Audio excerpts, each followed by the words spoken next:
Black woman marries crippled man and gets the biggest surprise of her life on her wedding day. Sunlight streamed through the stained glass windows of Ebenezer Baptist Church, depicting scenes from the book of Exodus, casting dappled light on the expectant faces below. The air vibrated with the hum of anticipation, the scent of lilies and gardenias mingling with the faintest whisper of old wood and hymnals. Sarah, a vision in ivory lace and pearls, stood poised at the back of the church, her heart a frantic hummingbird against her ribs. Today, she was marrying James. Sarah, a social worker with a heart as big as Atlanta, had always carried a quiet strength within her. She'd learned it from Mama Rose, her grandmother, whose hands, gnarled with age, still held Sarah's with a comforting firmness. Mama Rose, confined to a wheelchair after a stroke, had taught Sarah the true meaning of resilience. It was a lesson Sarah carried into her work, advocating for the forgotten and marginalized in her community. James had entered her life like a sketch in charcoal, subtle at first, then deepening with every stroke. An artist, his hands, though seemingly bound to a wheelchair after a childhood accident, shaped breathtaking sculptures that seemed to pulse with life. Sarah had first encountered him at a gallery opening, drawn to a piece depicting a phoenix rising from ashes. It resonated with her deeply, echoing Mama Rose's unwavering spirit. "He looks at you like you're his masterpiece," Mama Rose had whispered, her eyes twinkling, when Sarah first brought James home. And indeed, James saw past Sarah's strength, recognizing the gentle heart beneath. He saw her dedication to her family, her passion for her work, and the way her laughter lit up a room like a sunrise. He saw her. Their courtship was a slow dance of shared stories, whispered secrets, and gentle touches. He never made his disability a burden, his spirit as vibrant and unbound as the soaring lines of his sculptures. He'd confessed his insecurities about his family's wealth early on, a fleeting shadow across his face. Sometimes, he'd murmured, tracing patterns on her palm, "I wonder if people want me or just what I have." Sarah, captivated by his vulnerability, had reassured him with a gentle kiss, oblivious to the deeper truth hidden beneath his words. Now, as the organ music swelled, signaling her entrance, Sarah inhaled the fragrant air, a nervous flutter in her stomach. The heavy oak doors swung open, revealing a sea of loving faces. Her father, a proud man with eyes that mirrored her own, offered his arm. As they began their walk down the aisle, Sarah's gaze locked on James, waiting at the altar, a soft smile playing on his lips. He looked impossibly handsome in his tailored suit, his honey-colored eyes radiating warmth. At that moment, Sarah felt a surge of absolute certainty. This was it. This was forever. The familiar hymn resonated through the church, each note a step closer to their future. Sarah's hand tightened around her father's arm as they reached the altar. He placed her hand in James's, a silent transfer of trust. Their fingers intertwined, his warm and reassuring. The priest began the ceremony, his voice a soothing balm in the hushed reverence. But as the priest reached the vows, a flicker of unease crossed James's face, his smile faltering. The warmth in his eyes seemed to dim, replaced by a chilling uncertainty. Sarah's breath hitched. Something was wrong. "Sarah, wait," James whispered, his voice strained, barely audible above the rustling of programs. The single word sliced through the air, sharp and discordant. The blood drained from Sarah's face, leaving her feeling cold and disoriented. A choked gasp escaped her lips, the sound swallowed by the sudden hush of the church. She stumbled back, her hand instinctively reaching for the pew as if the solid wood could anchor her in this tilting reality. The church held its breath. James's hands clenched and unclenched nervously. He shifted in his wheelchair, the metal frame creaking a counterpoint to the silence. He looked down at their intertwined hands, then back up at Sarah, his eyes filled with a tormented plea. "There's something I need to tell you." The air crackled with anticipation. Sarah's mother, seated in the front pew, gripped her husband's hand, her brow furrowed with concern. The vibrant colors of the stained glass windows seemed to mock Sarah, their biblical scenes a stark contrast to the unraveling drama before her.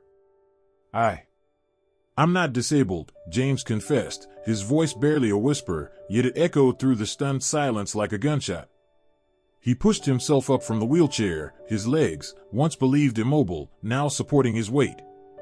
He stood, unsteady at first, then with growing confidence, before the shocked congregation. A collective gasp rippled through the church, followed by a cacophony of murmurs and hushed exclamations. Sarah's vision tunneled, focusing on James standing before her, a stranger in the familiar suit. Her carefully constructed world shattered around her, the fragments sharp and painful. She ripped her hand from his, the coldness of his touch lingering on her skin. Her mind screamed, a chaotic jumble of questions and accusations. Why? How could he? She turned and fled, her wedding gown billowing behind her, a ghostly specter in the sunlit aisle. She sought refuge in the small, dimly lit room beside the sanctuary, the scent of old wood and beeswax candles doing little to soothe the burning in her throat. She slammed the door shut, the sound echoing the finality of her action. She sank onto a worn wooden chair, her body trembling, tears stinging her eyes. The image of James standing, his legs strong and steady, seared itself onto her mind, a brutal betrayal of everything she believed. A soft knock came at the door. "Sarah, honey?" Her mother's voice, laced with worry, filtered through the wood. Sarah pressed her hands against her ears, desperate to block out the world, the gentle knock transforming into an accusatory hammering. Had everyone known? Had they all been in on this cruel charade? "Sarah, please. Let me in." The door opened slowly, revealing her mother's concerned face. She knelt beside Sarah, her hand reaching out, hesitant. "Baby, what's wrong?" Sarah flinched away, the touch feeling like a violation. "He lied, Mama. Everything was a lie." Her voice cracked, raw with pain. Her mother's hand found hers, her grip firm and reassuring. "I know, sweetheart. But you need to hear him out. There might be a reason." Sarah looked at her mother, her eyes wide with disbelief. "A reason? What possible reason could justify this?" "I don't know, baby. But you owe it to yourself, to him, to find out." Her mother's words, though gentle, pierced through Sarah's swirling emotions. She owed it to him? The man who had built their entire relationship on a lie? Yet, a flicker of the love she felt for him, the love she thought she felt, still burned beneath the anger and betrayal. With a shaky breath, Sarah rose, smoothing down her crumpled gown. She opened the door and stepped back into the church, the murmurs of the congregation fading as all eyes turned to her. She walked slowly down the aisle, the path now a gauntlet of whispered speculation and curious stares. James sat back in his wheelchair, his head bowed, his shoulders slumped. He looked up as she approached, his honey-colored eyes filled with a desperate plea. The church held its breath. "Why?" Sarah asked, her voice trembling, the single word heavy with the weight of his deception. James's voice cracked as he began to speak. "I grew up surrounded by emptiness. People saw my family's money and the name, but never me. I never felt seen, loved for who I was, not what I had."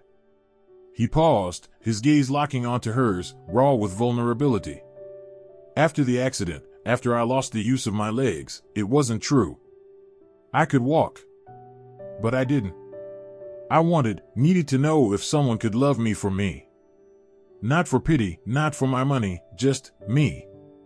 He swallowed hard, his hands clenching the arms of his wheelchair. "I saw you, Sarah. Your kindness, your strength, the way you cared for your grandmother. I needed to know if it was real. If your love could withstand the truth." His words, though laced with pain and regret, resonated with Sarah in a way she hadn't expected. She saw the scared boy beneath the facade, the boy who craved genuine connection, terrified of rejection. A memory surfaced, James deflecting a compliment about his family's wealth, his hand brushing hers, a fleeting moment of insecurity she dismissed at the time.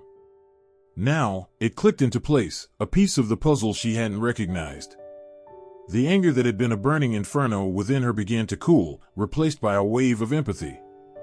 His deception was monstrous, yes, but his motivation, his desperate yearning for authentic connection, mirrored her own. She looked at him, her heart aching with a mix of sorrow and understanding. "So, you lied to me," she said, her voice softer now, the accusation losing its sharp edge. "You built our entire relationship on a lie." Tears welled in James's eyes. "Yes. And I'm so sorry, Sarah. I never meant to hurt you. I didn't know any other way." Sarah closed her eyes, grappling with the conflicting emotions warring within her. Had their shared moments, their laughter, their whispered confidences, been genuine? Or were they just part of his elaborate performance? Then, a realization washed over her. She loved him, not for the wheelchair, but for the man she had glimpsed beneath the surface. The lie had been a barrier, a cruel deception, but it hadn't erased the genuine connection they shared. Sarah opened her eyes, her gaze steady on James. "I loved you, James," she said, her voice trembling but firm. "I loved who I thought you were. But now, I don't know what's real anymore." "My love for you is real, Sarah," James whispered, his voice thick with emotion. "The wheelchair, that was a lie. But my feelings for you, the way I see you, that's all real. I'm so sorry. I'll spend the rest of my life making it up to you if you'll let me." The tension in the church, thick and suffocating, began to ease. A few sniffles could be heard, followed by murmured words of support. The priest, a kind-faced man with silver hair, stepped forward. "Love," he began, his voice gentle yet resonant, "is a complex and precious gift. It requires trust, honesty, and a willingness to forgive." He looked at Sarah and James, his eyes filled with compassion. "James, you have caused deep pain. But in your confession, in your willingness to face the truth, you have also shown courage." He turned to Sarah. "Sarah, your strength and compassion in this moment are truly inspiring." He paused, his gaze sweeping over the congregation. "Are you ready to continue with your vows? To make a commitment based on truth and authenticity?" Sarah looked at James, his eyes shimmering with tears, a mixture of hope and fear reflected in their depths. She saw the genuine remorse, the raw vulnerability, and the unwavering love that shone through. She took his hand, her fingers intertwining with his. "Yes," she said, her voice clear and strong, a resounding affirmation of their love. "Yes," James echoed, his voice filled with emotion. The priest smiled, a gentle warmth radiating from him. He began the ceremony again, the words now carrying a profound weight of shared experience and forgiveness. "I, Sarah," she began, her voice ringing with conviction, "take you, James." They exchanged vows, their voices interwoven with the promises of a future built on truth and unwavering love. They exchanged rings, simple bands of gold symbolizing their enduring commitment. "I now pronounce you husband and wife," the priest declared, his voice filled with joy. "You may kiss the bride." James leaned forward, not from a wheelchair, but on his own 2 feet, and kissed Sarah, a kiss that sealed their vows, a kiss that whispered of forgiveness, a kiss that promised a future built on honesty and love. The church erupted in applause, a celebration of their resilience, their courage, and the enduring power of their love. The reception, held in a ballroom overlooking the city, shimmered with the warm glow of fairy lights and the joyful laughter of their loved ones. The initial shock had given way to a sense of shared relief and a quiet admiration for Sarah's grace and James's vulnerability. Sarah and James moved through the crowd, no longer a man in a wheelchair and his bride, but simply husband and wife. Mama Rose, her eyes shining with tears of joy, watched from her wheelchair, her hand clasped tightly in Sarah's father's. Later, as the music softened and the crowd thinned, Sarah and James found themselves alone on a balcony, the city lights twinkling below. "I still can't quite believe it," Sarah whispered, leaning against James, her head resting on his shoulder. James wrapped his arms around her, holding her close. "Me neither. But we made it." "We did," Sarah agreed, a sigh of contentment escaping her lips. "And we're stronger now, aren't we?" "So much stronger," James murmured against her hair. "I'll spend every day proving to you how sorry I am, how much I love you." Sarah tilted her head back, looking into his eyes, the moonlight reflecting in their depths. I know you will. She paused, a playful smile gracing her lips. And you have a lot of proving to do. Mr. almost ran away from the altar. James chuckled, the sound warm and genuine. I know. I know. He kissed her forehead, a gentle promise of a lifetime of honesty and love. In the months that followed, James began therapy, unpacking the deep-seated insecurities that had driven his deception. He learned to embrace his true self, his vulnerability no longer a source of shame but a testament to his capacity for love and growth. He also began using his art to give back, offering workshops to children with disabilities, sharing his passion, and inspiring them to find their voices. He found profound fulfillment in connecting with others and in using his art to heal and empower. Sarah continued her work as a social worker, her experiences deepening her compassion and understanding. She became a vocal advocate for people with disabilities, working tirelessly to create a more inclusive and equitable society. Their love deepened, strengthened by their shared journey. They learned to communicate openly, to navigate their differences, and to support each other through life's inevitable challenges. They built a life filled with laughter, adventure, and a shared commitment to making a difference in the world. Years later, they sat on their porch swing, watching the sunset paint the sky in hues of orange and purple.